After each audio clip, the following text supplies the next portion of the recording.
une société privée, une entreprise, et puis une société au sens large, notre société. Il se trouve qu'on avait abordé cette thématique-là d'un point de vue un peu scientifique sur le Startup for Kids de novembre à l'école 42. On avait fait venir Nicolas Gauvry, qui est un mathématicien et psychologue et qui travaille sur les neurosciences, et qui nous avait bien précisé qu'un cerveau, le cerveau d'un petit garçon et le cerveau d'une petite fille sont strictement les mêmes. Et donc, il n'y a aucune raison qu'ensuite, on ait des parcours de vie qui soient différents, si ce n'est pour des raisons culturelles et éducatives.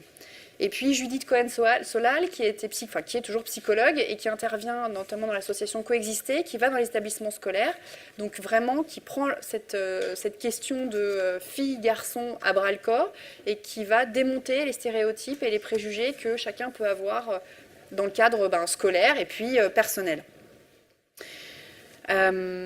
Donc les deux petites astuces qui avaient été données, c'était prendre conscience des stéréotypes, et 2, apprendre à déconstruire les stéréotypes. Ça, c'était ce qu'on s'était dit en novembre. Donc là, on reprend la discussion à ce moment-là.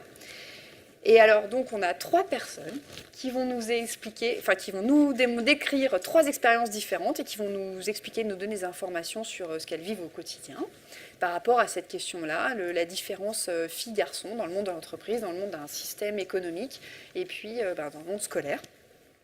Alors je vous propose de vous présenter, de présenter vos projets, et puis on va rebondir sur ces questions-là. Et surtout, n'hésitez pas, si vous avez envie de poser des questions, d'intervenir, rentrez dans la discussion, on est là pour ça.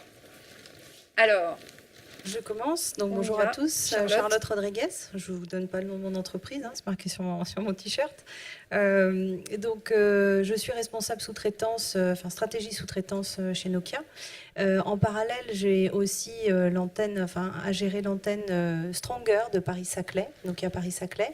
Donc Stronger, c'est un réseau féminin que nous avons dans notre entreprise, qui est un réseau international et qui compte plus de 3000 membres sur 70 pays. Donc ça, c'est quelque chose, c'est un engagement fort de Nokia. Et en parallèle, je suis maman et belle-mère de 4 enfants, un garçon et trois petites filles. Voilà. Et alors du coup, juste en quelques mots, quelle est la politique de Nokia sur cette question de l'égalité homme-femme ?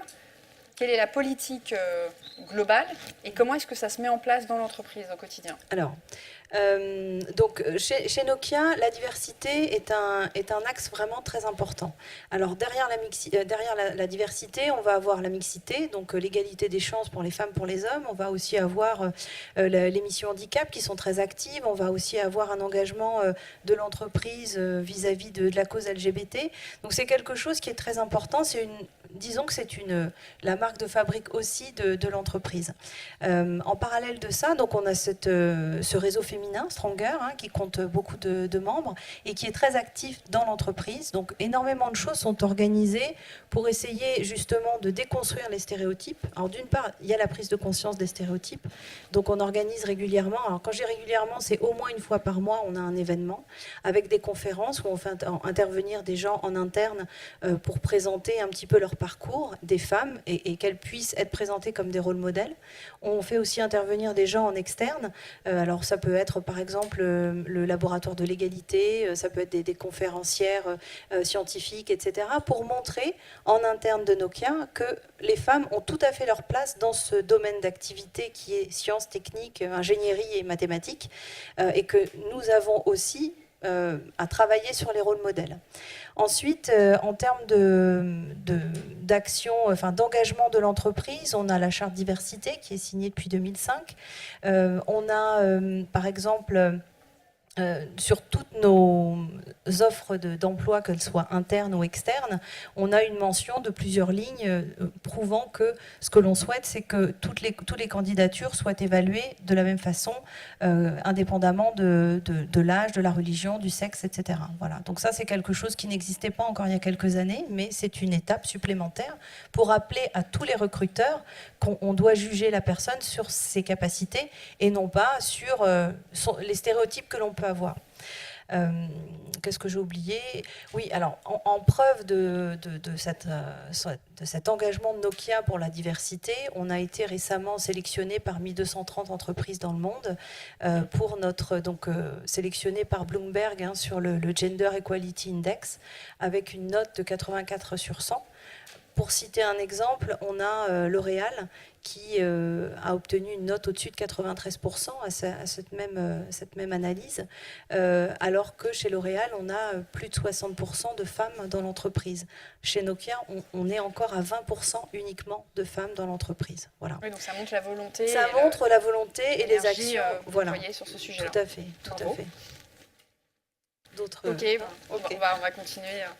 Alors Caroline, est-ce que vous pouvez nous expliquer votre parcours et puis la genèse de 15 Tech? Alors, j'ai un parcours qui est pas linéaire. J'ai commencé par être journaliste. Ensuite, j'ai travaillé, mon dernier poste à la mairie de Paris, j'étais responsable adjointe du digital. Donc, j'ai vraiment déjà fait le premier gap. Ensuite, j'ai dirigé les enfants, désolés, c'est un mot hyper barbare, un incubateur de start-up. Alors, c'est quoi ça? C'est un endroit où on accompagne les entreprises qui sont innovantes, les jeunes entreprises innovantes. Et dans cet endroit, dans ce lieu où on les accompagnait, il y avait forcément et ma famille qui est en retard. On se sent soutenu, on se sent soutenu. Il y avait forcément une femme cofondatrice de start-up. Alors pourquoi est-ce que c'était utile de faire ça? Eh bien, c'est parce qu'il y a seulement 10% de femmes aujourd'hui qui sont en fait cofondatrices de start-up dans le monde et seulement 3% de présidentes. Alors aujourd'hui, quand vous voyez des applications sur vos téléphones, vous dites c'est quand même l'avenir, c'est quand même là que ça se passe un petit peu, quand même, ça vous passionne? Et ben en fait, les femmes, elles sont encore moins présentes en fait dans cet univers-là que dans l'entreprise traditionnelle. Donc en fait, c'est très important de se mobiliser dès maintenant, puisque c'est le monde qui est aujourd'hui, pas demain, c'est maintenant que ça se passe. Et là, il y a beaucoup de raisons dans lesquelles on pourra rentrer. Et donc j'ai décidé, après avoir dirigé ce mot barbare d'incubateur de start-up, de lancer ma propre entreprise, donc de devenir une start-upeuse, donc moi, entrepreneur également. Et cette plateforme, 15 Tech, donc pour être 50% dans le numérique, en fait, aura vocation à amener beaucoup plus de femmes aujourd'hui dans ce secteur-là. Et non, Louise, on ne pose pas de questions. et donc, du coup, l'idée, c'est d'amener à la fois les entrepreneurs, mais également les femmes qui ont un profil tech, à grandir dans leur carrière ou dans leur entreprise en les connectant aux bonnes personnes. Donc voilà, donc c'est un peu compliqué d'expliquer ça là, mais l'idée c'est d'avoir plusieurs fonctionnalités de matching. Alors là, ça ne sera pas pour faire une rencontre amoureuse, mais ça sera pour rencontrer quelqu'un pour faire plus de business, quoique. Ou quelqu'un qui a été entrepreneur, qui a levé de l'argent, qu'elle puisse vous expliquer en direct, et qu'on puisse se partager un peu tous les codes en fait, de cet écosystème qui est très très codifié, qui a été un peu fait par les garçons pour les garçons dans la Silicon Valley, les fameux garages de Facebook, voilà, ou de Steve Jobs aussi, l'idée de ce qui est représenté aussi là-haut Nokia. Cette image-là, elle a été beaucoup imagée avec des images de garçons qui codent, voilà, alors que tu le diras mieux que moi, mais avant les années 70, il n'y avait que des femmes en fait calculatrices, et donc c'est un peu ça en fait. L'idée, c'est de dire aujourd'hui, il y a énormément de biens conscients dans tous les secteurs, je pense globalement, mais dans l'industrie numérique, c'est colossal sur l'accès au financement, sur le fait de devenir entrepreneur, sur le fait de devenir, d'aller dans l'informatique. Quand on a 90% d'effectifs masculins, ça peut générer beaucoup de problématiques. Il y a énormément de discriminations aujourd'hui qui sont faites par les femmes de manière totalement pas volontaire. On n'est pas dans un truc, tu codes bien pour une fille, quoi. Voilà, donc ça, après, à mon avis, tu vas mieux le raconter que moi avec ta Ada Text Cool, sûrement Chloé. Je te passe le micro. Merci. Mon parcours d'abord. Alors moi, je suis fraîchement diplômée d'école de commerce, à vrai dire.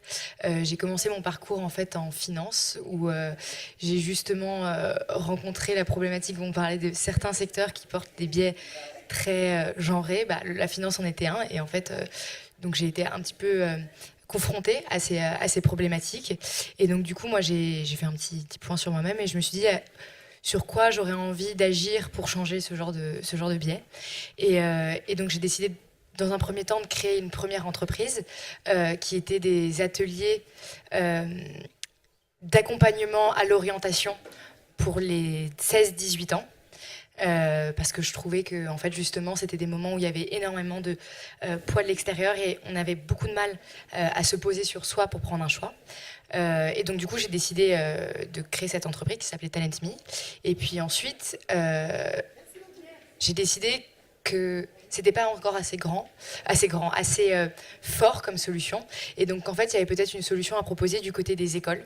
Et donc c'est là en fait où on a décidé avec mes 2 associés de créer une école post-bac de informatique. Et donc ça c'est l'histoire d'Ada Tech School. Ada en fait, Lovelace est la femme qui a inventé le premier algorithme de l'histoire. En fait, elle est considérée comme la maman et la mère et l'ancêtre du code. C'était une femme. Et en fait, le nom d'Ada Tech School vient du fait que on oublie en fait que la technologie peut être plus féminine, plus humaine aujourd'hui, avec justement un certain nombre de stéréotypes qui sont nés en fait de manière assez récente. Donc Ada Tech School, c'est montrer que une technologie de demain peut être plus féminine. Et donc pour ça, on a créé une école qui offre un environnement d'apprentissage qui est pensé pour les filles, mais en fait pour tout le monde aussi, et qui vise à favoriser la collaboration, la confiance en soi, l'émancipation, qui sont peut-être parfois un petit peu laissées de côté dans des formations qui en fait continuent d'entretenir en fait l'idée qu'il faut être un garçon, qu'il faut être initié à l'informatique depuis qu'on est tout petit pour pouvoir faire une école d'informatique. Et donc voilà, on pourra en parler. Et alors là, il y a un aspect hyper intéressant dans ce que tu expliques et qu'on retrouve en filigrane sur vos 3 expériences. Et on en discutait il y a 2 secondes juste avant, c'est la question des émotions. C'est la question qu'on pose. Finalement, les émotions sont stéréotypées et genrées aussi. Derrière le pleure pas mon fils, quelque part, on donne une vision de la masculinité. Et là, avec cette initiative que tu as, cette école, vous êtes dans la théorie finalement scolaire, dans la théorie d'apprentissage, mais il y a aussi toute la partie émotion et ce qu'on appelle les soft skills, tout ce qui enrobe l'apprentissage, c'est-à-dire que pour apprendre à lire, à écrire et à coder, oui, il y a des techniques de mathématiques, de français finalement derrière tout ça, mais c'est aussi une émotion, une cognition en fait, et c'est ça que tu veux mettre en place dans ton école. Oui, tout à fait. Nous, on a la vision quelque chose justement qui est très délaissé dans le code, qui est du coup, depuis que c'est très vu comme une discipline très masculine, on voit ça comme une matière de performance, de puissance, vraiment de virilité. De virilité, exactement en fait. Alors qu'en fait, le code, c'est un outil déjà au service des entreprises, c'est un outil de création. Et donc en fait, c'est un outil qui est profondément social. C'est-à-dire que en fait, on code avec des personnes en entreprise, avec d'autres codeurs. On code pour un client, donc on code un outil pour quelqu'un, pour qu'il soit utilisé par des personnes. Et alors en plus, aujourd'hui, les outils qu'on code vont être repris demain. On va recoder des lignes de code par derrière. Donc le code, il doit être lu par les autres, il doit être corrigé par les autres. Donc en fait, il faut vraiment effectivement sortir de cette notion que le code doit être les mathématiques, que certaines matières techniques sont de la pure démonstration de puissance, etc. Mais en fait, quelque chose de beaucoup plus soft skills, sociable, humain, et qui doit être fait du coup en collaboration et avec les autres. Bravo, belle révolution. Et alors justement, Caroline, est-ce que tu peux nous dire comment ça se passe dans le monde de la tech au quotidien ? Tu évoquais pour des levées de fonds, Sharon en a discuté cette semaine chez Marie-Claire en disant mais moi je suis une femme et si j'avais été un homme, si j'avais eu un associé homme, j'aurais pu lever plus d'argent. Quel est le poids de la parole d'une femme par rapport au poids de la parole d'un homme ? Dans les levées de fonds ? Entre autres. Il y a un chiffre, moi, je vais vous en donner 2, mais en tout cas, un chiffre, c'est que les femmes cofondatrices de start-up n'accèdent qu'à 2,7% du capital risque au niveau mondial. Donc c'est excessivement faible, et quand on est une femme noire, c'est 0,2%. Donc les discriminations sont colossales. La start-up californienne de cigarettes électroniques Joule, dans laquelle Marlboro a investi et qui va évidemment tuer encore beaucoup de gens, tout ça n'est pas très sain, les produits à l'intérieur, a reçu plus de fonds que l'ensemble des start-upeuses dans le monde. l'ensemble des femmes qui fondent des startups dans le monde. Donc, on voit bien que l'accès au capital aujourd'hui est complètement sclérosé. Pourquoi ? Parce qu'en fait, 90% aujourd'hui des investisseurs du capital risque, donc c'est quand on fait une start-up, en fait, comme on n'a pas de certitude sur ce qu'on va créer, on a des investisseurs qui parient sur nous en disant, bah voilà, on pense que vous allez être le prochain Steve Jobs ou voilà, Apple ou ce que vous voulez. Et donc, ils mettent de l'argent dessus. 90% de cette population, ce sont des hommes, même 91%. Et donc, il se passe un truc très, très, très classique, c'est qu'ils sont en moyenne, c'est des hommes blancs, très éduqués, globalement très bien nés, et donc ils investissent à peu près dans les mêmes profils qu'eux. Pourquoi est-ce que c'est embêtant ? C'est embêtant parce que en fait, les femmes, c'est 52% de l'humanité, donc on est en train juste de passer à côté d'opportunités économiques absolument majeures. Rien que pour l'Europe, l'Union européenne a fait une énorme étude en 2013 et ils ont défini que si on avait 50% de femmes donc dans des fonctions d'encadrement dans les entreprises dans le numérique et 50% de femmes à la tête de jeunes entreprises innovantes, donc de start-up, c'est 9 milliards de PIB pour l'Europe. Pour l'Inde, on pourrait passer de 16 à 60% de PIB en plus en ayant 50% aujourd'hui de femmes dans les start-up. Et c'est possible notamment en Inde, parce que ça, je pense que c'est important de le noter. Là, je parlais des start-up et des disparités, mais cette construction culturelle qu'on a en Europe et aux États-Unis, des femmes qui codent pas, etc., c'est vrai, on est très peu nombreux, c'est moins de 15% dans les fonctions de recherche et développement vraiment applicatifs, donc tout ce qui est computer science, donc programmation informatique, moins de 25% dans la globalité de tous les postes autour de... Donc c'est très très faible. Mais quand vous allez dans d'autres pays, Tunisie, donc hier je participais à une grande soirée des Tunisiennes qui ont fait des grandes écoles. J'ai été bluffée. En intelligence artificielle, c'est hallucinant. Elles sont à 50%. C'est des pionnières de l'intelligence artificielle dans le monde entier. J'ai rencontré des femmes, j'en ai jamais entendu parler, personne n'en parle. La femme qui a fait la ligne 14, qui allait déployer toutes les lignes de métro en Asie, je veux dire, voilà, une autre qui est une pionnière de l'intelligence artificielle appliquée à la médecine, donc elle est capable de dire qu'aujourd'hui, les 3/4 des cancers et des chimiothérapies appliquées à l'humain, 80%, on nous tue des cellules saines parce qu'en fait, l'intelligence artificielle appliquée à la médecine permettrait de définir le bon traitement à la bonne personne. Donc, les opportunités sont colossales. Et en Tunisie, elles sont 50% de femmes. Pourquoi ? Parce que quand on est une petite fille, on a deux choix. On doit devenir ingénieur, c'est sûr, quand on est à peu près, à mon avis, d'une bonne famille. Mais bon, globalement, les femmes qui étaient là hier n'avaient pas des parents très éduqués. Et donc, du coup, on a le choix entre l'ingénierie civile, dans lequel c'est un peu plus sale, quoi. Enfin, genre, on va faire du bâtiment. Mon compagnon travaille dans le bâtiment, donc c'est pas sale, mais bon, voilà. Et de l'autre côté, vous faites de la programmation informatique. Et les filles disent, en fait, c'est propre et on peut travailler à la maison, même si au final, elles ne travaillent pas à la maison, mais donc on va là-dedans. C'est pareil en Inde. Elles ont le choix entre la médecine et l'informatique. Et en Russie, alors ça c'est les seules vertus du communisme peut-être, mais c'était que, en tout cas, les femmes, quand elles ont fait la guerre, on les a représentées. Une femme et un homme, c'est une force de travail. Donc en fait, les mères ne sont notamment pas aussi stéréotypées par rapport au code. Les biais ne viennent pas seulement des papas, ils viennent aussi des mamans.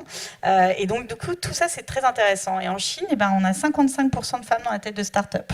Politique de l'enfant unique. On n'éduque qu'un garçon. Il faut que c'est pareil, il faut qu'on en fasse quelque chose. Donc là, on va la pousser de la même manière qu'un jeune garçon. Donc on voit bien que la culture, l'éducation, la représentation qu'on donne, c'est une question de construction nationale, de construction, en tout cas dans les pays développés, ça a été une construction marketing. Là, je porte un t-shirt d'Apple, mais c'était un peu une provocation. C'est à cause de Apple, aujourd'hui, notamment, qu'on a eu plus de femmes en moins de 10 ans dans l'informatique. C'est l'introduction de la fameuse publicité sur Apple II. En fait, il y avait un homme qui était en train de coder dans la cuisine. Un bien blanc, un bien blond, bien sous tout rapport, et Bobonne derrière qui était en train de faire la cuisine. Cette affiche et cette campagne marketing c'est l'introduction de l'ordinateur en fait B2C, donc pour les clients, et en fait, ça devient comme la voiture. Il y a énormément d'argent à se faire. Les gens chez Apple, ils gagnent 1 million d'euros quand ils codent. C'est pas des petits métiers, c'est plus d'1 million d'euros par an. J'en ai rencontré. Vous êtes très très bien payé quand vous travaillez sur l'iPad, etc. Donc c'est pas petit business, hein. C'est vraiment serious business. Et donc voilà, donc en fait, tout d'un coup, c'est devenu un endroit où on allait se faire beaucoup d'argent, dans lequel il y avait beaucoup d'investissements. Donc les femmes ont disparu en moins de 10 ans. C'est pas les petites calculatrices qu'on avait partout avant les années 70 qui faisaient les calculs à la main. Et en France, l'ordinateur a failli s'appeler l'ordinatrice, mais c'est IBM qui a choisi finalement d'appeler ça ordinateur, malgré le fait que le philosophe qu'ils avaient consulté, linguiste, leur avait recommandé ordinatrice, parce que ça faisait l'ordinateur, c'est Dieu qui donne l'ordre de faire quelque chose. Donc il a dit c'est un peu trop proche de la religion. Et d'autre part, il y a quand même plus de calculatrices que de calculateurs aujourd'hui, donc ça serait quand même faire honneur aux femmes qui calculent que d'appeler ça ordinatrice, et ça s'est appelé ordinateur. Donc, voilà. On a le nom de la personne qui a décidé que ce soit ordinateur et Patrice. IBM France 1955, vous pouvez chercher, je sais pas, le CEO, ça doit être trouvable quelque part. Juste pour revenir sur l'exemple que tu as donné concernant les différences qu'il existe dans la manière d'éduquer les garçons et les filles suivant les pays, ce qu'on constate aussi, c'est que dans la vie de ces femmes qui démarrent leurs études, etc., et qui sont dans des domaines qui sont habituellement chez nous plutôt réservés aux garçons, il y a quand même une étape qui est celle du mariage et des premiers enfants qui fait que les chiffres sont complètement bouleversés à partir de ce moment-là. Donc, c'est pas l'Eldorado, l'Inde, ni la Chine, non plus, malgré tout. Donc ils ont aussi leur propre... voilà. Mais c'est très intéressant de voir qu'effectivement, dans l'éducation et dès l'éducation, on a quelque chose à faire, nous, en tant que parents, ou même dans les entreprises, pour essayer de déconstruire ces stéréotypes-là. Et ce que l'on voit, nous, à l'intérieur de notre entreprise et dans les partenariats, parce qu'on a de nombreux partenariats, enfin on network beaucoup, les femmes dans les grandes entreprises, finalement, ont aussi ces mêmes biais et s'empêchent d'évoluer, dans certains cas, pour tout un tas de raisons, qui sont de bonnes raisons, puisque ce sont les leurs, donc ce sont des bonnes raisons, mais dans tous les cas, il est quand même plus fréquent que les femmes quittent leur travail pour aller accompagner ou suivre leurs hommes qui font le tour du monde, qui changent de travail, qui sont donc mutés, que ce soit en France ou à l'étranger. On a plus de femmes qui s'arrêtent de travailler lorsqu'elles ont des enfants. On a plus de femmes qui se mettent en temps partiel. On a plus de femmes qui font le choix de ne pas faire carrière au profit de la carrière de leur mari. Donc on a des choses qui viennent en fait... empêcher l'évolution des femmes dans les entreprises. Et ça n'est pas uniquement parce que les entreprises, les managers ne laissent pas la place aux femmes.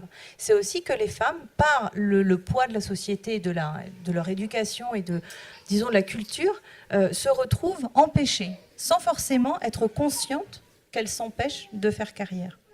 Donc ça, c'est un sujet où on pourrait, je pense, en parler pendant plusieurs jours. Même. Et d'où la puissance du réseau.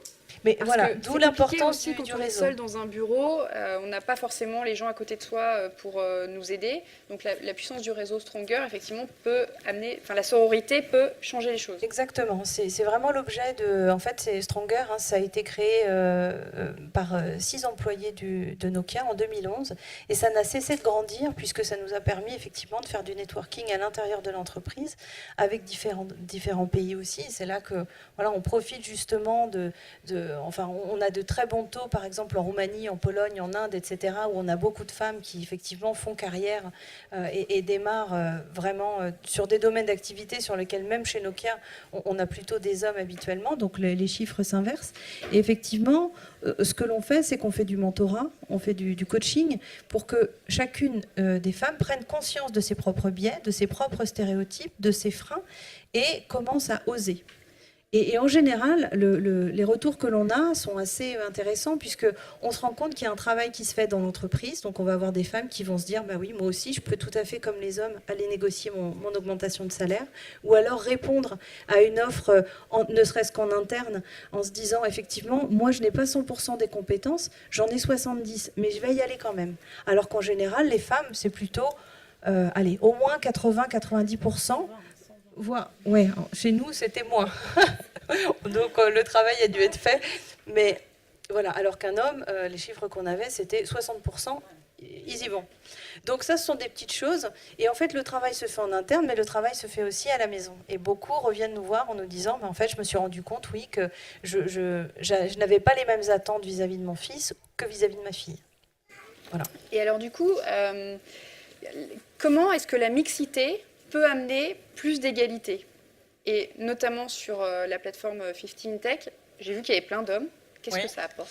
Ah bah moi je pense que on peut pas, enfin dans un monde à 90-10, si vous le faites sans les hommes, c'est foutu. Enfin je veux dire, moi j'y crois absolument pas d'avoir un réseau qu'entre femmes. Si la base de données sera féminine, c'est sûr, c'est le pipeline, enfin la source, comment dire, la base de données qu'on a envie de créer, c'est les femmes, c'est les faire progresser dans leur carrière, dans leur business, mais en face, les entreprises qu'on a, comme Google, GitHub, qui commencent à être partenaires avec nous, ils savent bien qu'engager aussi leurs leaders tech hommes en faveur de cette communauté, c'est aussi quand vous allez être en face d'une spécialiste de la crypto qui va, enfin, je veux dire, ça change aussi les mentalités.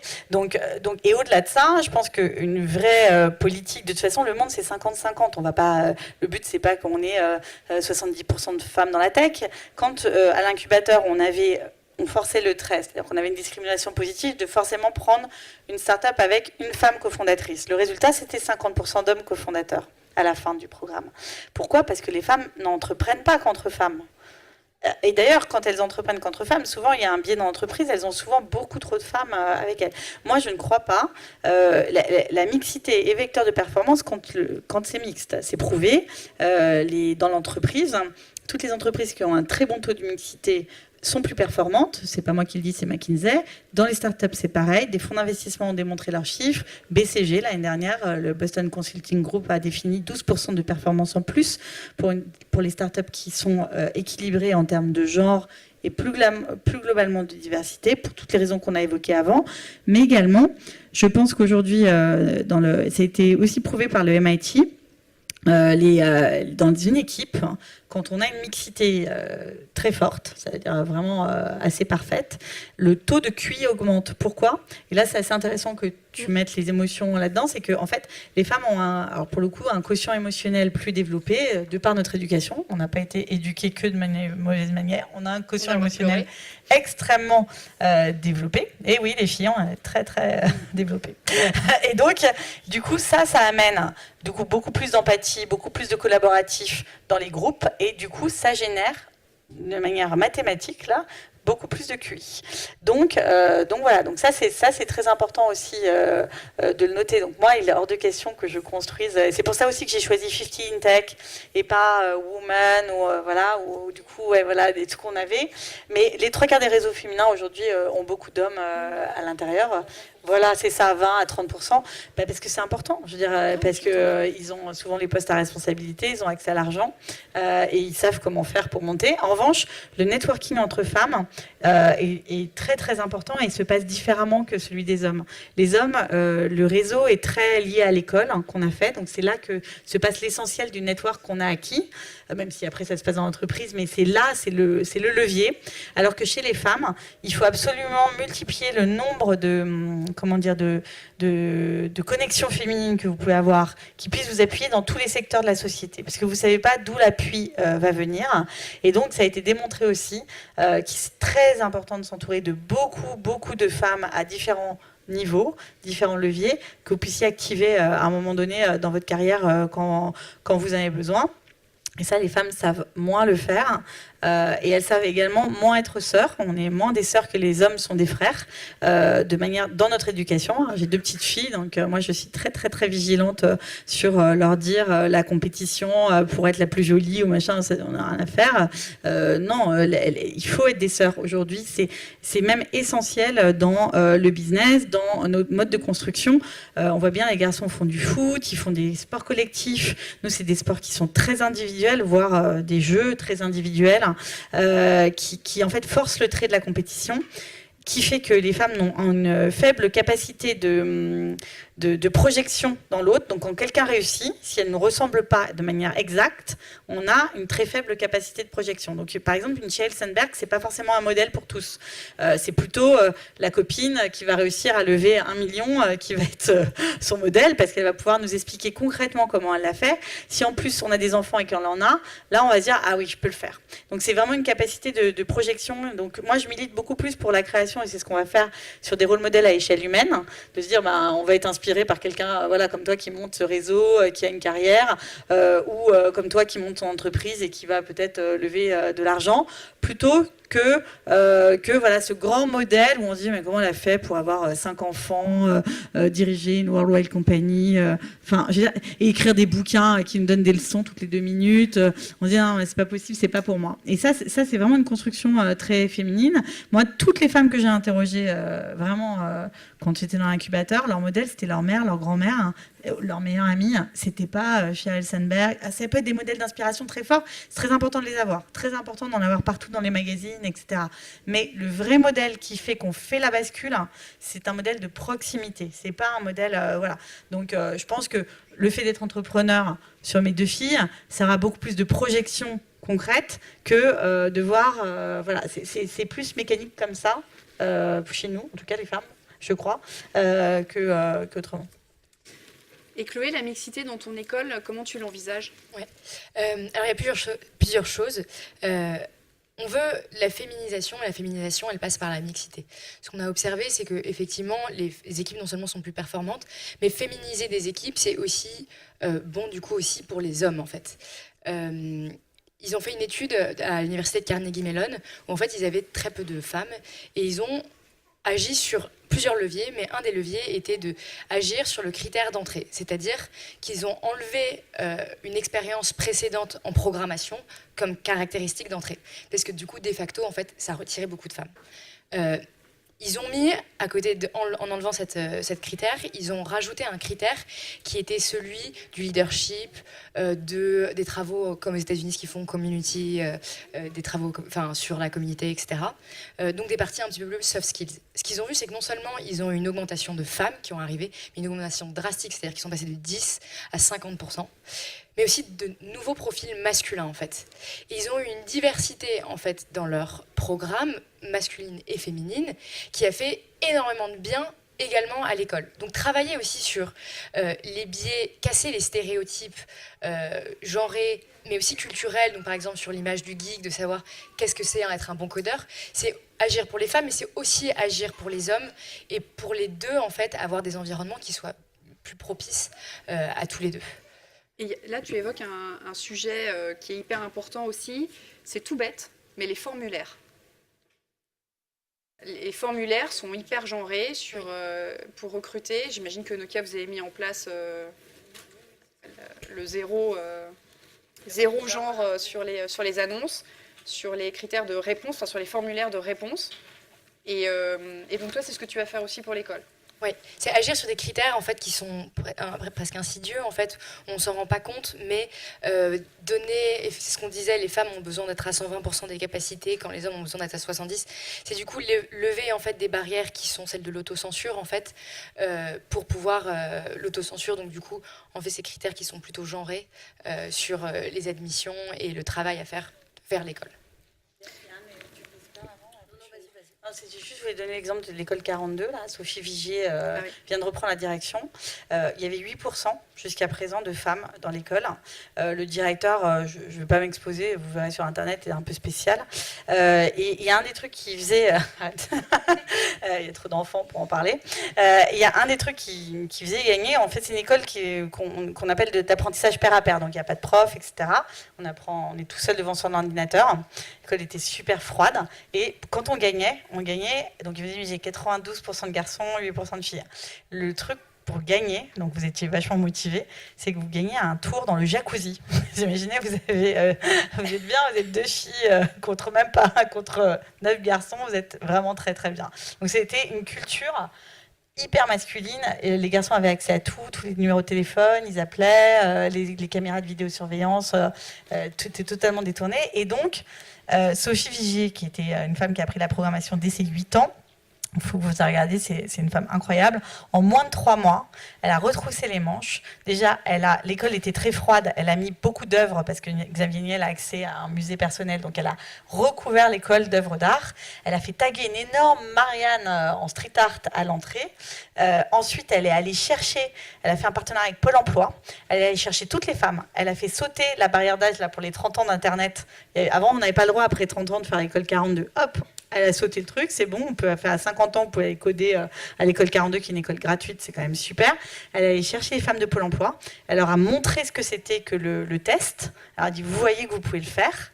Elle a dit, le seul passage qui va être difficile, c'est ce qu'ils appellent la piscine, c'est 1 mois vraiment à coder jour et nuit, c'est un passage un peu compliqué, mais bon, ça voilà, ça c'est l'étape d'apprentissage un peu 42. Après, vous pouvez aussi travailler, faire l'école, donc c'est un modèle qui est assez intéressant.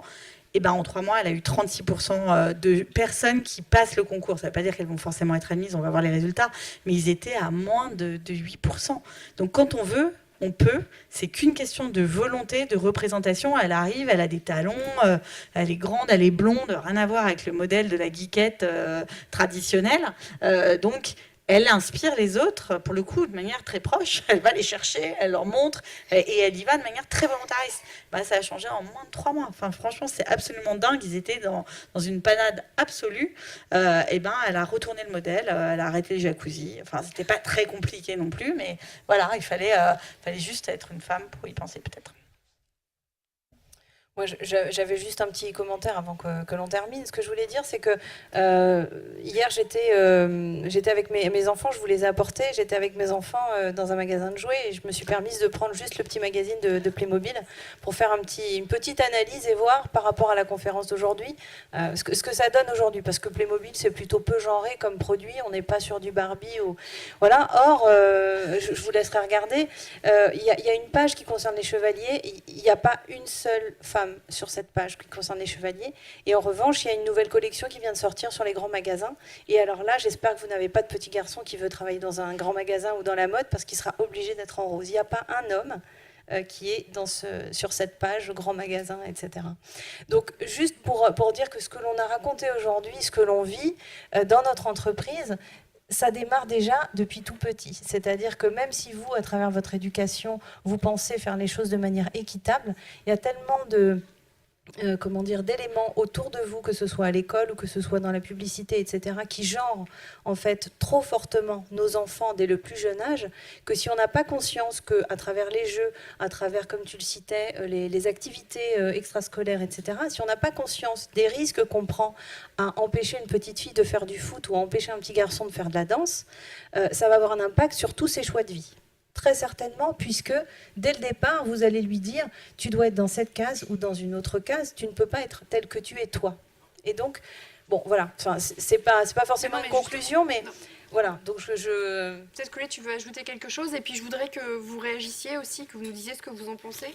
Je rebondis juste sur cette histoire de jeu, parce que j'avais vu une conférence qui était très intéressante, et c'était pas seulement sur l'idée du rose et du bleu, c'était en fait... la conférencière mettait en lumière, elle était sociologue, elle mettait en lumière que les jeux qu'on donnait aux petits garçons étaient des jeux de construction et de problem solving. Les Capla, Lego, voilà, les convoitures qu'on se construit. Donc c'est des problèmes qui en fait stimulent et encouragent à chercher la solution d'un problème à construire. Les jeux des petites filles, c'est des jeux qui sont beaucoup plus orientés vers la fonction, vers le service. En dehors du fait que ce soit des caisses enregistreuses et des objets de ménage, la cuisine, tout ça en fait c'est des jeux qui sont tout faits et qui vraiment orientent vers la fonction directement vers l'autre. Et voilà, exactement, vers le care. Et donc du coup, ça aussi, ça développe de chaque côté en fait des façons de penser, des façons de réfléchir, des façons, et donc du coup plus tard de s'orienter évidemment, qui sont assez intéressantes. Donc c'est même plus de prendre peut-être du rose et du bleu, mais c'est de dire faire des caplas et de la cuisine, l'un et l'autre sont bien, mais ils sont probablement à combiner. Et certainement pas à genrer. Et je vous invite aussi à regarder les contenus des dessins animés qui passent à la télé, au replay ou machin. Les dessins animés de petites filles, c'est vraiment des contenus de se moquer entre soi. C'est le pitch de départ, alors que les garçons, effectivement, on va conquérir le monde et on fait ensemble. Exactement. Est-ce que vous voulez réagir? Qu'est-ce que vous avez des témoignages peut-être à apporter? Alors du coup, on va garder le micro UNESCO et on va faire voyager ce micro-là. Merci. 2 petites questions. D'abord, un grand merci, c'est extrêmement stimulant. Et je me demandais, première question, c'est ce que vous avez dit en fin de table ronde qui m'incite à poser la question, c'est dans quelle mesure le constat de ces visions genrées, ancrées dans les esprits depuis qu'on est tout petit, ne vous incite pas à vous positionner comme des partenaires de l'éducation nationale pour aider à la transformation des choses de la plus petite enfance jusqu'au moment où on doit faire un choix entre une formation plus scientifique que littéraire. C'est la première question. Et la deuxième question, c'est qu'en vous écoutant, je me disais, mais qu'est-ce qui, dans la dynamique d'innovation, les aptitudes que ça sous-tend, quelles sont celles qui pourraient justifier ou légitimer ou accréditer un clivage, une différence homme-femme, ou genrée plus exactement. Et me venait à l'esprit ce qu'on met le plus souvent en avant, c'est la prise de risque. Un entrepreneur innovant, ça doit prendre des risques.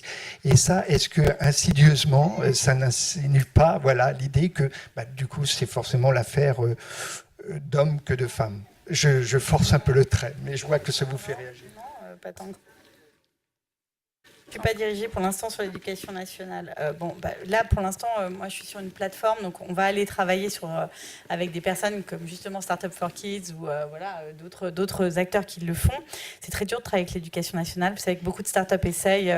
Magic Makers, que je connais très bien, du coup, travaille avec toutes les écoles privées et pas les écoles publiques. Donc, c'est très difficile. Donc, moi, en fait, mon pari, c'est plutôt d'aller travailler sur celles qui sont déjà là, les 10 à 15% qui sont là, et dire qu'est-ce qu'on fait ensemble pour être ces fameux rôles modèles. Je me dis qu'en fait, c'est aussi pour ça que moi, je me suis positionnée au départ sur l'entrepreneuriat, parce que je pense que c'est l'endroit où ça transforme le plus l'entourage. Je me dis que toutes les petites copines de mes filles, les copains, de voir une mère entrepreneur, ça a un impact.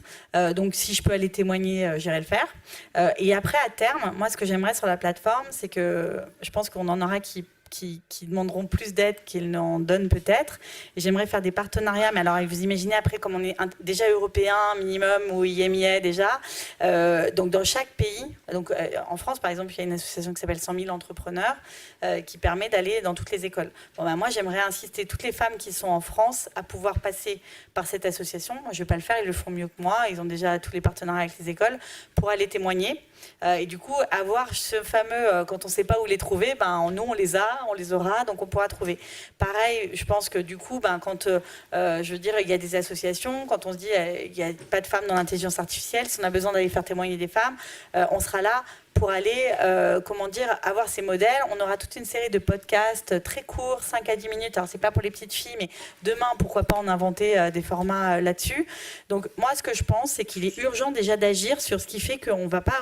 Parce que si on ne travaille pas sur celles qui ont déjà fait l'effort, les 10 à 15%, pour les aider à avoir plus de fonds, aller plus loin, à être mieux connectés, etc., c'est pas la peine. En fait, et c'est aussi ce que je pense, malheureusement, dans l'attractivité aujourd'hui, il y a beaucoup de groupes qui investissent sur l'attractivité des femmes.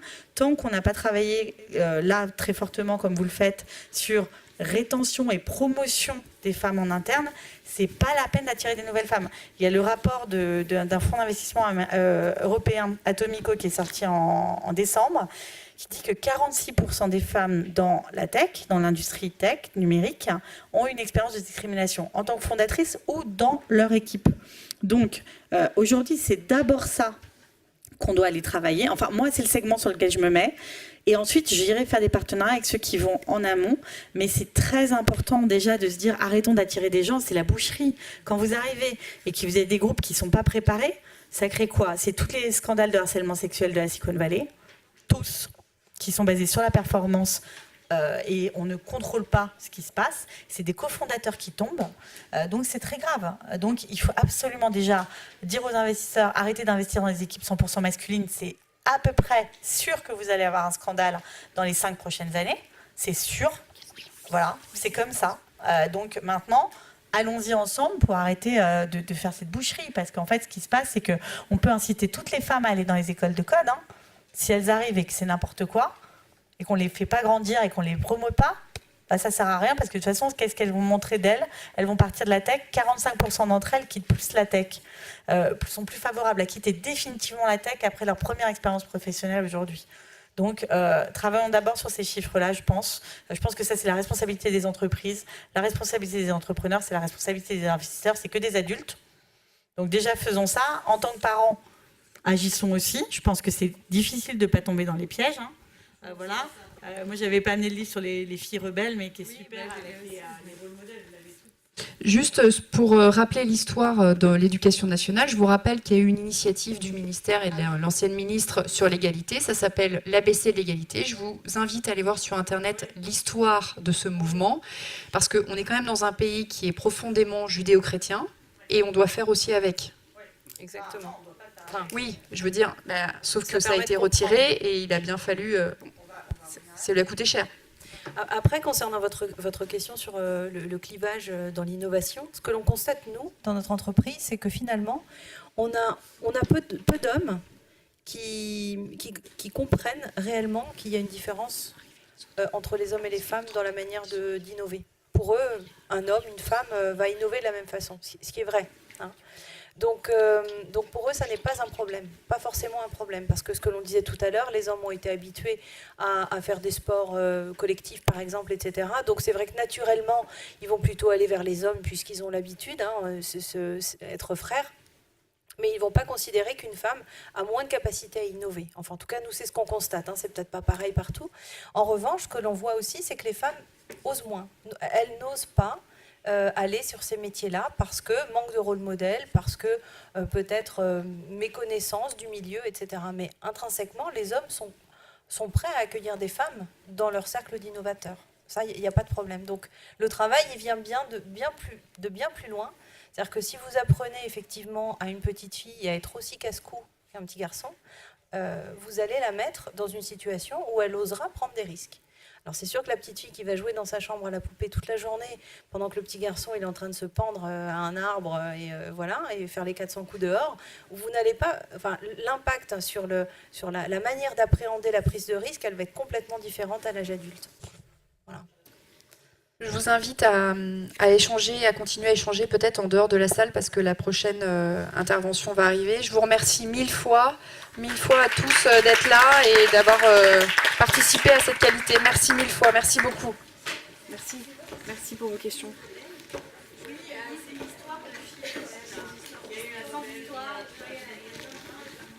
J'avais juste apporté ce petit bouquin que je trouvais super, j'ai pas eu le temps de le présenter.